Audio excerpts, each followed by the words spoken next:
আসসালামু আলাইকুম ভিউয়ার্স, সবাইকে ওয়েলকাম জানিয়ে নতুন আরও একটি এপিসোড শুরু করছি। আজকের পর্বে থাকছে তুলতুলে নরম তালের ভাপা পিঠার রেসিপি। মাত্র 10 থেকে 15 মিনিট সময়ের মধ্যে কিভাবে তুলতুলে নরম এই তালের ভাপা পিঠাটা তৈরি করতে হয় চলুন দেখে নিই। তালের ভাপা পিঠা তৈরি করার জন্য নিয়েছি নর্মাল টেম্পারেচারে 2টি ডিম, আর এখানে আমি 1 কাপ চিনি নিয়েছি, তার অর্ধেকটা আমি দিয়ে দিচ্ছি। চিনিটা যেন ডিমের সাথে ভালোভাবে মেশানো যায় সেজন্য অর্ধেকটা নিয়েছি। এবার একটা হুইক্সের সাহায্যে খুব ভালোভাবে ফেটিয়ে নিচ্ছি। এবার বাকি চিনিটাও দিয়ে দিচ্ছি, সম্পূর্ণ চিনিটা গলে যাওয়া পর্যন্ত মিশিয়ে নেব। আর সাথে অ্যাড করে দিয়েছি স্বাদ মতো লবণ। সব কিছু ভালোভাবে মেশানোর পর আমি এখানে অ্যাড করে দিয়েছি হাফ কাপের মতো ঘন তালের রস। আপনারা চাইলে একটু পাতলা তালের রসটাও নিতে পারেন। এবার এর মধ্যে অ্যাড করে দিয়েছি 1/4 কাপের মতো গুঁড়া দুধ। গুঁড়া দুধটা অবশ্যই দেওয়ার চেষ্টা করবেন, এতে করে পিঠার টেস্টটা খুবই ভালো আসে। সব কিছু ভালোভাবে মেশানোর পর এখানে আমি দিয়ে দিয়েছি হাফ চা চামচের মতো ড্রাই ইস্ট।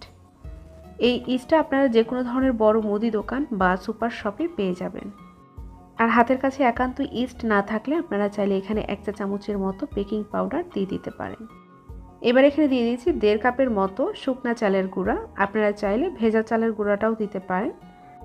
একটা হুইক্সের মাধ্যমে এই চালের গুঁড়াটা খুব ভালোভাবে মিশিয়ে নিচ্ছি। আর এমনভাবে মিশিয়ে নিতে হবে যেন দলা পাকি না থাকে। আমরা অনেক সময় চালের গুঁড়া তালের রস ফ্রিজে সংরক্ষণ করে থাকি। পারফেক্ট পিঠা পেতে চাইলে কিন্তু অবশ্যই এগুলোকে নর্মাল টেম্পারেচারে এনে তবেই ব্যবহার করতে হবে। পিঠার ব্যাটারটা একটু ঘন লাগছে সেজন্য আমি এখানে দিয়ে দিয়েছি 1/4 কাপের মতো নর্মাল পানি। আপনারা চাইলে এখানে দুধও দিতে পারেন। ব্যাটারের কনসিস্টেন্সিটা দেখে তবেই আপনারা পানি অ্যাড করবেন, কারণ তালের রসটা যদি পাতলা থাকে তাহলে কিন্তু পানিটা নাও লাগতে পারে। এবার ফাইনালি খুব ভালোভাবে সব কিছু মেশানো হয়ে গেছে আর একটা স্মুথ ব্যাটারও তৈরি হয়ে গেছে। এবার পিঠা তৈরি করার জন্য একটা কেক মোল্ড নিয়েছি, আর কেক মোল্ডের মধ্যে আমি হালকা একটু তেল ব্রাশ করে নিয়েছি। আপনাদের হাতের কাছে এমন কেক মোল্ড না থাকলে আপনারা ছোট ছোট কাপ বা বাটির মধ্যেও কিন্তু পিঠাগুলো তৈরি করে নিতে পারেন। একটা মেজারমেন্ট চামচ দিয়ে আমি পিঠার ব্যাটারটা ঢেলে নিচ্ছি, এতে করে সবগুলো পিঠার সাইজ একই মাপের হবে। পিঠার ব্যাটারটা ঢালা হয়ে গেলে এবার হালকা হাতে আমি একটু ট্যাপ করে নিচ্ছি, এতে করে ভেতরে যদি কোনো ধরনের বাবলস থেকে থাকে তা ফেটে যাবে এবং সবগুলো পিঠা একই রকমের তৈরি হবে। ওপর থেকে কিছুটা নারকেল কোড়া দিয়ে দিচ্ছি। আর আপনারা চাইলে কিন্তু পিঠার ব্যাটারের মধ্যেও নারকেল কোড়াটা অ্যাড করে নিতে পারেন। দেখার সৌন্দর্যের জন্য উপর থেকে কিছুটা কিশমিশ দিয়ে দিচ্ছি। এবার সবগুলো পিঠা ভাপ দেওয়ার জন্য তৈরি হয়ে গেছে। একটা হাঁড়িতে আমি নিয়েছি প্রায় 2.5 কাপের মতো পানি, আর তার উপর একটা স্ট্যান্ড দিয়ে দিয়েছি। পানিটা এমনভাবে দিতে হবে যেন কেক মোল্ডের ওপর পানিটা চলে না আসে। এবার ঢাকনা দিয়ে দিচ্ছি, আর ঢাকনার যে হোল আছে সেটা একটা কটন বাটের সাহায্যে বন্ধ করে দিচ্ছি। চুলার ফ্লেমটাকে মিডিয়াম হিটে রেখে পিঠাগুলোকে আমি এইভাবে সেদ্ধ করে নেব 15 থেকে 20 মিনিটের মতো।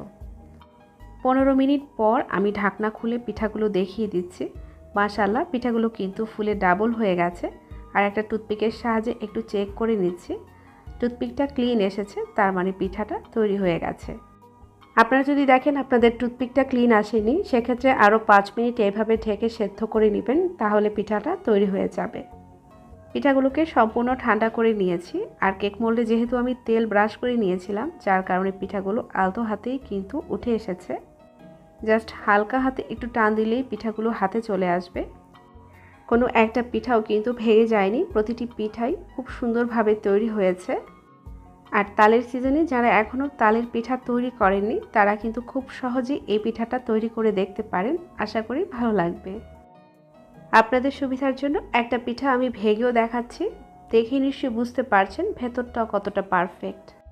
প্রতিটি উপকরণ ঠিক রেখে আপনারাও যদি পিঠা তৈরি করেন, ইনশাল্লাহ আপনাদের পিঠাও পারফেক্ট তৈরি হবে।